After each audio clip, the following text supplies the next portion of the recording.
Have you ever wondered what it would feel like to be recognized as one of country music's true boundary breakers, only to face a slow and painful decline when the spotlights dim? Today we're looking at the fascinating story of Jessi Colter, born Miriam Johnson, whose life took her from a Pentecostal upbringing in Arizona churches to the heights of the country charts. From an early marriage to guitar legend Dwayne Eddy to a storied partnership with Outlaw icon Waylon Jennings. Jessi Colter soared to success when her single, I'm Not Lisa, became a massive crossover hit in the mid-1970s, catapulting her onto the country and pop charts in a way few had managed. She then recorded multiple successful albums, collaborated with husband Waylon on best-selling duets, ventured into children's music, and eventually took a 2-decade break from major recordings to care for Jennings as he wrestled with drug addiction and health issues. While once revered as part of the outlaw country movement that shook Nashville to its core, Colter now finds herself in a period of deteriorating health, her name no longer ringing out quite as loudly as in the heyday of I'm Not Lisa. Yet the story that brought her here is brimming with perseverance, heartbreak, faith, and an unwavering passion for music that changed the soundscape of country forever. Jessi Colter was never just another woman in the background of a famous male star's orbit. She had her own identity as a singer, pianist, and songwriter who blended the influences of early gospel experiences with the evolving structure of country, forming a style that resonated with fans on both sides of the pop country divide. She lived and worked in an era that witnessed the blossoming of the outlaw country movement in the 1970s, where artists like Waylon, Jennings, Willie Nelson, and others challenged the polished Nashville sound that had dominated the industry for decades. And though she achieved some success in her own right, especially with her hits in the mid-70s, her story also runs parallel to Waylon's struggles with cocaine addiction, the rise of collaborations such as the iconic Wanted, the Outlaws album, and the uneasy interplay of devotion, personal sacrifice, creative expression, and commerce that defines so many artists' lives. Let's step back to the very beginning. Jessi Colter was born Miriam Johnson on May 25th, 1943, in Phoenix, Arizona. At first glance, you might expect sunny desert vistas, a southwestern environment, and an upbringing shaped by the bold spirit of the American West. Yet her childhood was dominated by a strict Pentecostal faith. Her mother was a preacher, her father a race driver, creating a curious mix of fervent religiosity and daredevil grit in the family dynamic. Young Miriam played piano in her local church at age 11, learning not only the discipline of practice, but also the emotional intensity of gospel performance. When Pentecostal congregations get together, the music can be rousing, impassioned, and deeply moving.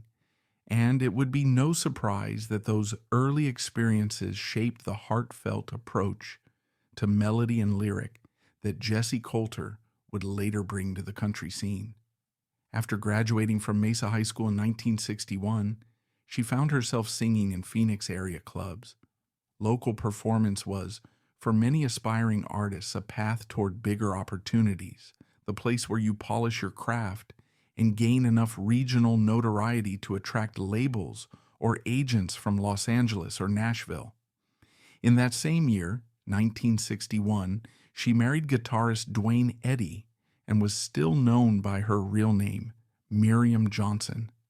It was Eddy who helped her get her initial recordings in front of an audience. Under her given name, she released 2 singles on the Jamie label, the first being Lonesome Road. That song received some scattered airplay, but not enough to scale any national charts.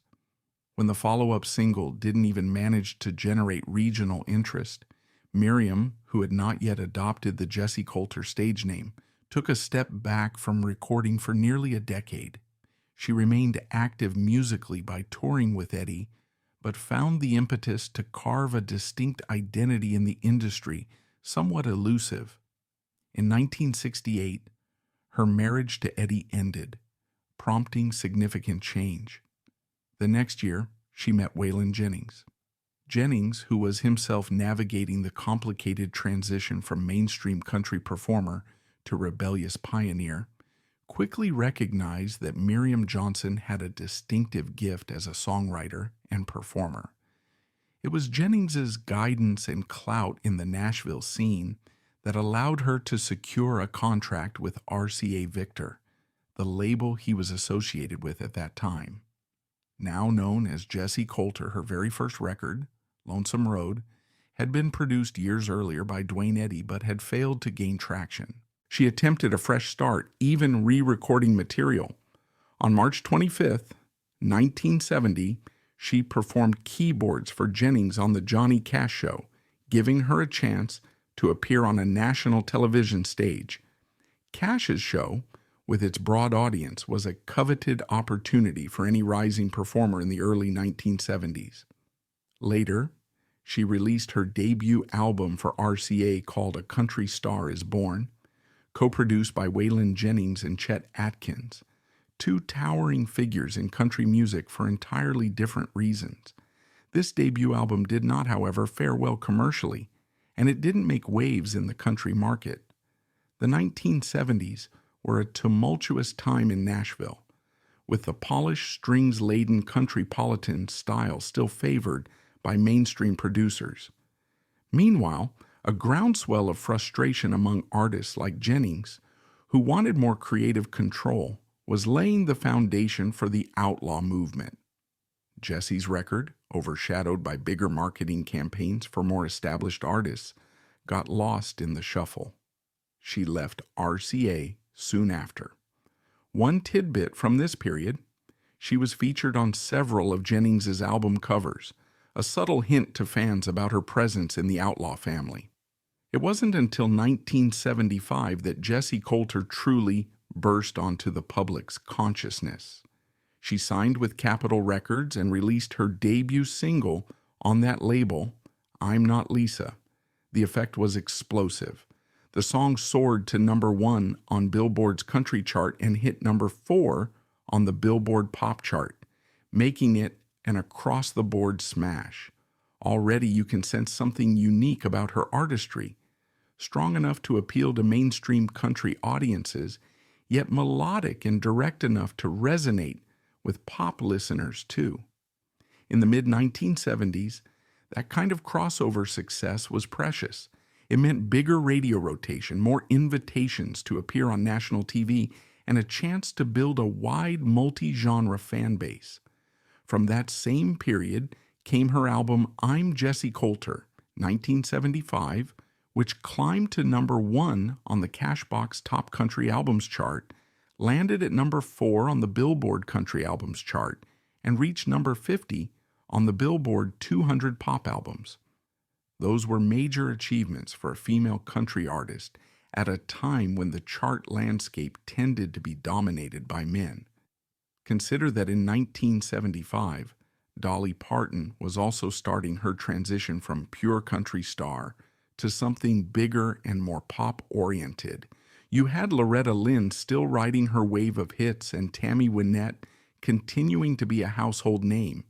Jessi Colter's arrival among them was not just a personal milestone, but part of a larger era in which women in country music were garnering new levels of recognition, even if the industry sometimes remained biased. Of course, Jessi Colter wasn't content to stand on one major hit single. The follow-up from the same album, What's Happened to Blue Eyes, also experienced significant success, peaking at #5 on the Billboard Country chart and #57 on the pop chart. Furthermore, its B-side, You Ain't Never Been Loved, snuck onto the pop charts, adding to the sense that she had tapped into a broad audience beyond the standard country base. This back-to-back success in 1975 proved that I'm Not Lisa wasn't just a one-off phenomenon. Suddenly, Media and fans wanted to know more about her background, her relationship with Waylon, her style, her quiet but assertive presence in the male-dominated country arena. She spent 1976 continuing that momentum with two albums, Jessi and Diamond in the Rough, both reflecting her immersive style that often fused heartfelt lyricism with a slight rebellious edge.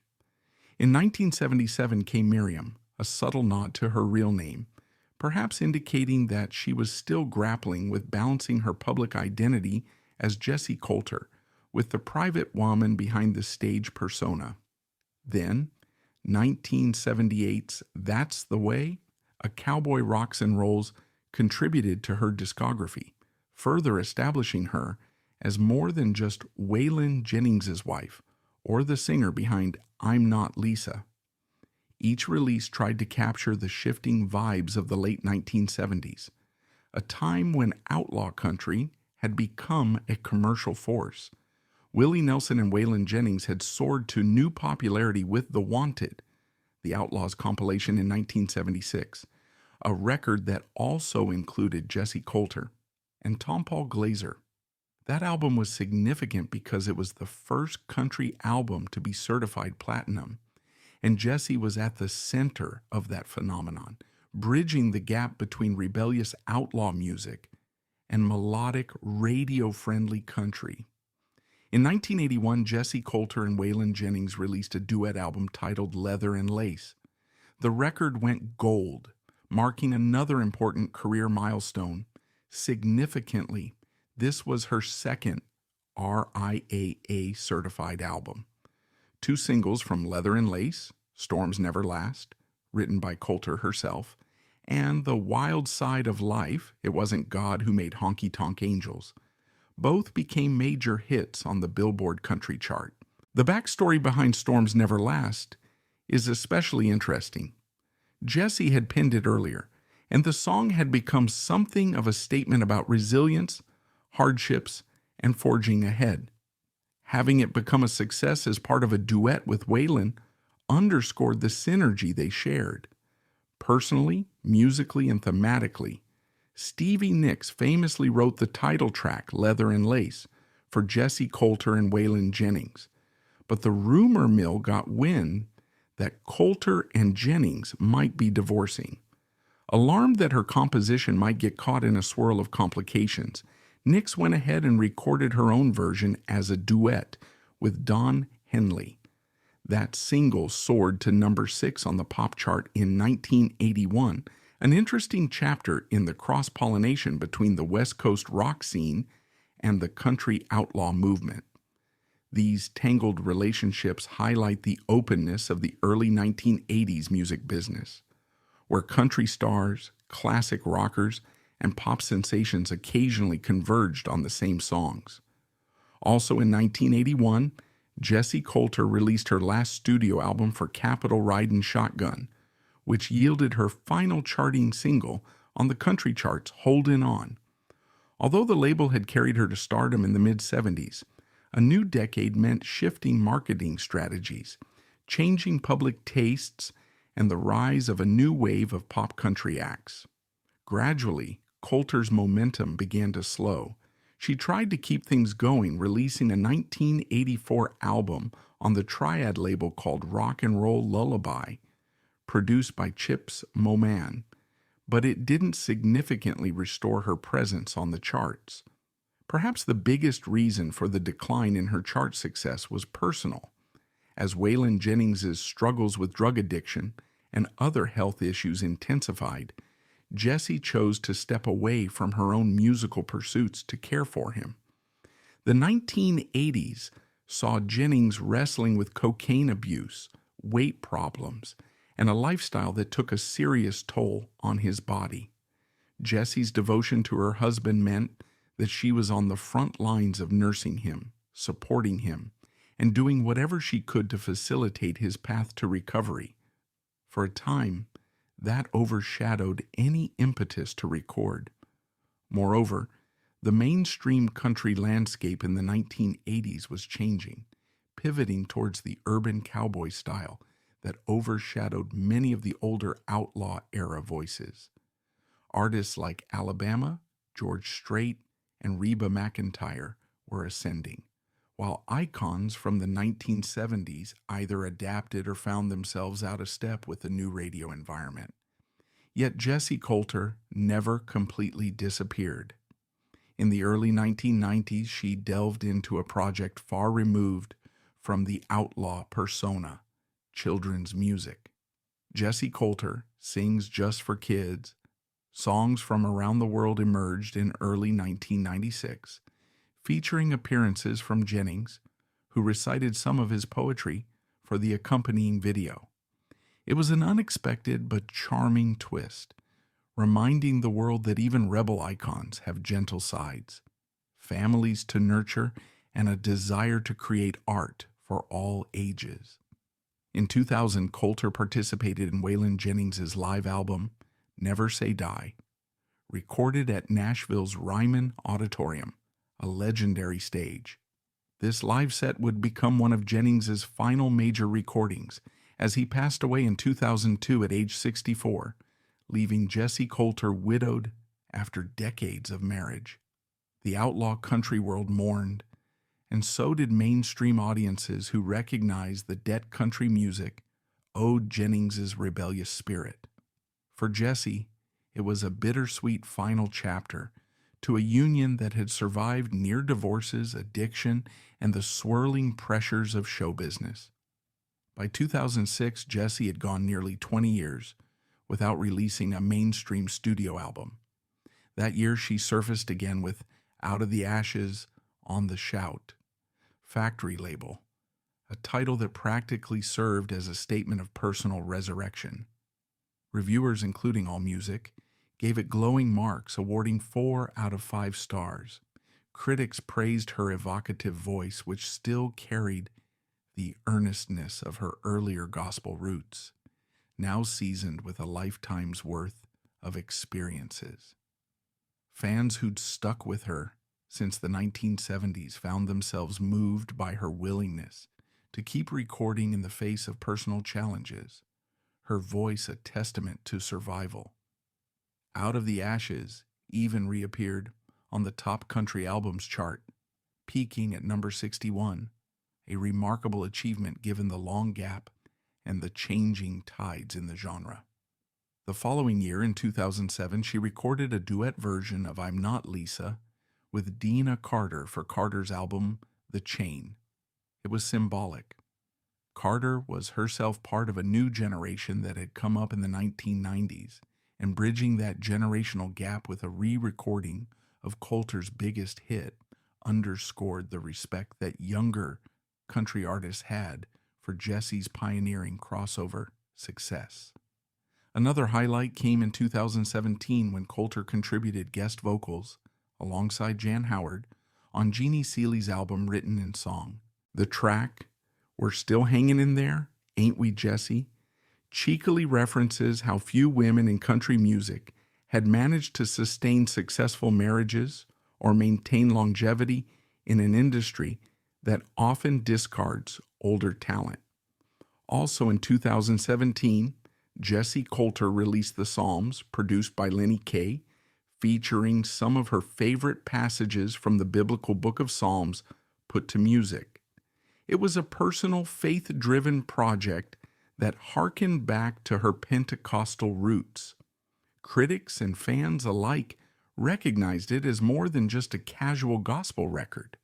It was a statement about her identity, intimately tied to a spiritual dimension that had once shaped her childhood. Around that same time, she published her autobiography, An Outlaw and a Lady, a memoir of music, life with Waylon, and the faith that brought me home, giving a candid glimpse into her experiences as a child, an artist, a mother, and a wife, standing alongside one of the most iconic names in country music. If you're wondering how Jessi Colter's personal life factored into all this, consider the details. After she met Dwayne Eddy in Phoenix and recorded 2 singles under his guidance, she married him in 1961. They had a daughter, Jennifer, and lived in Los Angeles for some time. But by 1968, that marriage faltered. She moved back to Arizona and subsequently encountered Waylon Jennings, who shared her Southwestern background. They married in 1969, and that was when she adopted the stage name Jessi Colter, rumored to be a combination of her father's first name, Jess, and her mother's maiden name.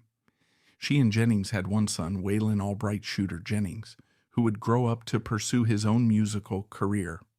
The relationship between Jessi and Waylon was hardly a fairy tale at all times. In the early 1980s, they nearly divorced because of Waylon's substance abuse.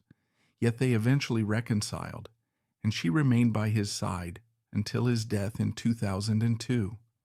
For all the highs of her discography, from I'm Not Lisa and What's Happened to Blue Eyes to the duet success of Storms Never Last, life eventually took a more subdued turn.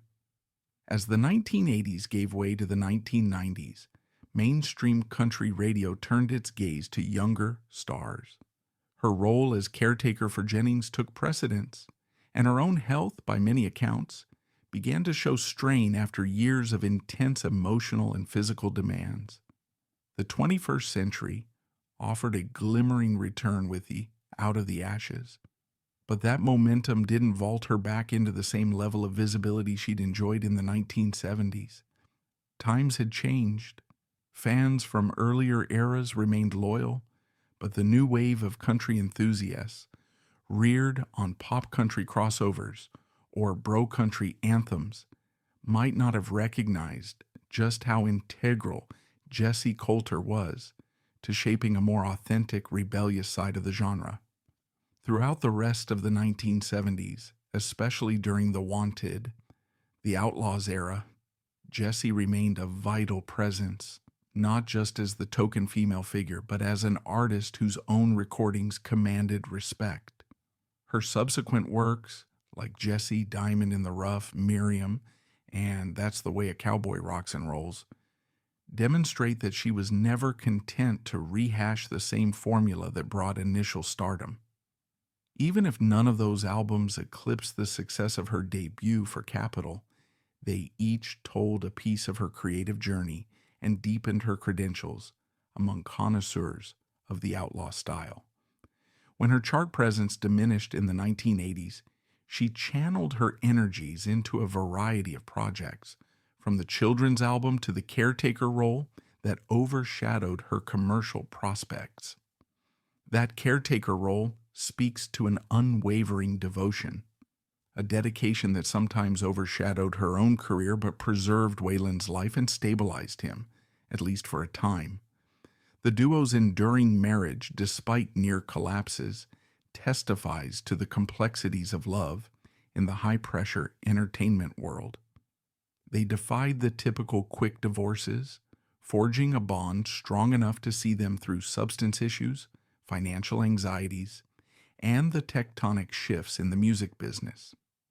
By the time Waylon Jennings died in 2002, Colter had become a kind of living repository for stories about the outlaw movement, a figure who had firsthand knowledge of how that entire cultural shift took place. Her reemergence with Out of the Ashes in 2006 was more than just an album drop. It was a statement to longtime fans that she was still here, still capable of delivering that haunting vocal clarity. It was also a statement to the younger generation of country artists who, whether they realized it or not, inherited much from the rebellious ethos that Jennings, Willie Nelson, Johnny Cash, Chris Christopherson, and Jessi Colter championed decades prior. Even in the 2010s, Jessi kept pushing forward. Her cameo appearances and collaborations, such as the cameo on Deanna Carter's record or providing backing vocals on Jeannie Seeley's album, underscore her enduring desire to connect musically. By releasing the Psalms in 2017, she showcased yet another facet, a deeply spiritual woman who had never completely walked away from the religious fervor that colored her childhood.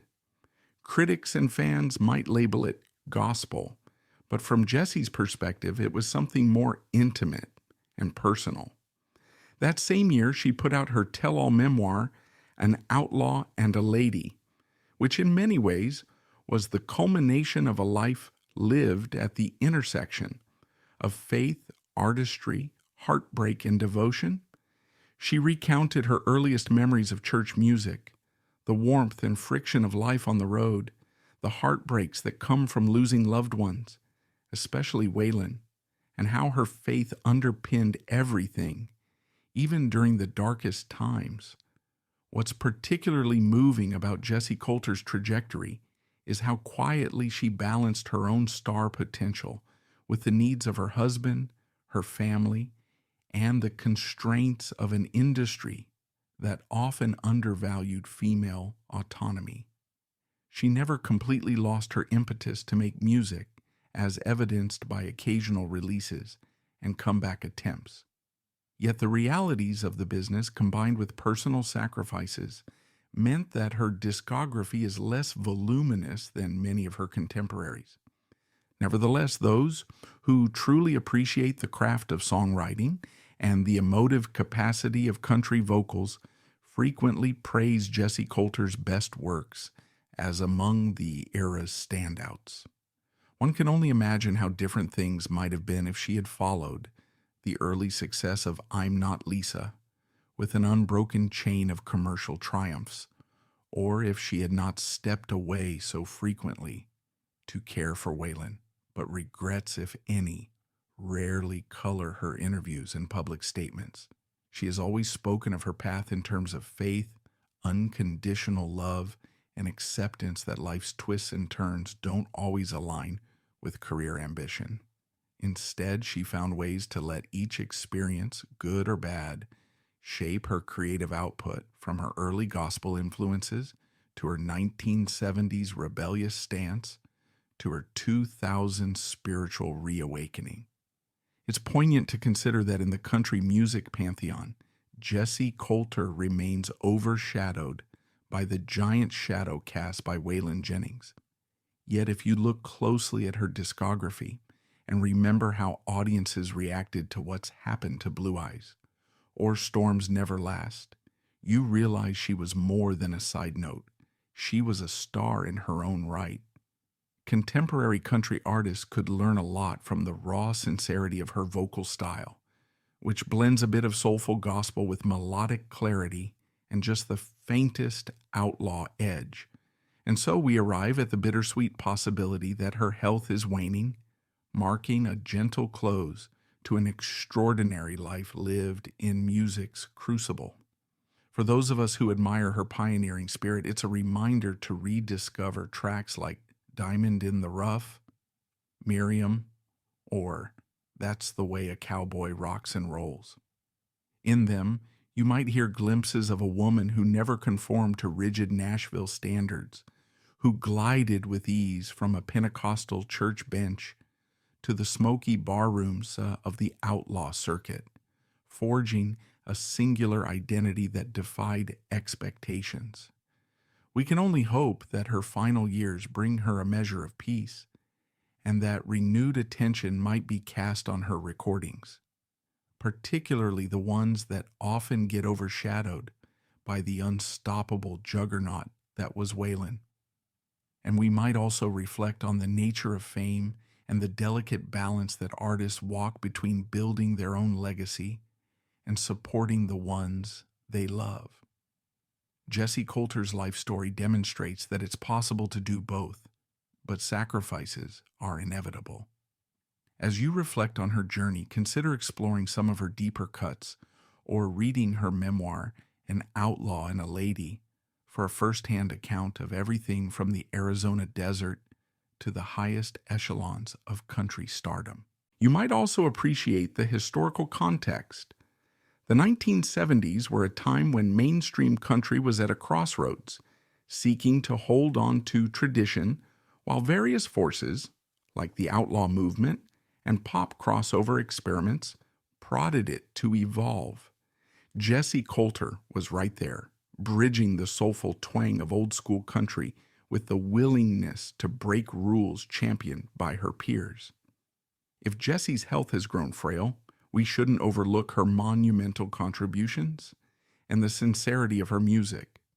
She gave the world timeless country tracks, gave Waylon Jennings his anchor through his darkest struggles, introduced children to music with her heartfelt kids album, and returned triumphantly in 2006 to prove she still had something vital to say. Each stage of her life illustrates a different facet of her identity: the church girl at the piano, the star who topped charts in 1975, the caretaker stepping back from the spotlight, the partner forging one of the most storied marriages in country history, and the faithful soul revisiting the Book of Psalms to set it to song. Thank you for listening to the story of Jessi Colter, a life that took her from small Phoenix clubs to the top of the charts, from strict Pentecostal beginnings to freewheeling Outlaw collaborations, from caretaker to creative soul, always abiding in her own unique blend of spirituality and artistry. If this story has whetted your appetite for more, perhaps you'll track down that original recording of I'm Not Lisa, revisit the 1981 duet album Leather and Lace, or discover hidden gems like 1977's Miriam. You might realize there's much more to Jessi than one chart-topping single. Whether you're an outlaw country fan or a newcomer to this fascinating chapter of music history, there's a deep well of stories to uncover, especially regarding how Jessi bravely navigated personal tragedies, industry upheavals, and the relentless demands of stardom. In the end, that unstoppable blend of faith and resilience might be Jessi Colter's greatest legacy. And if you're curious about other captivating tales of iconic country figures, or yearning to see more about the interplay of personal sacrifice and creative triumph, stay tuned. We've got more extraordinary stories coming your way.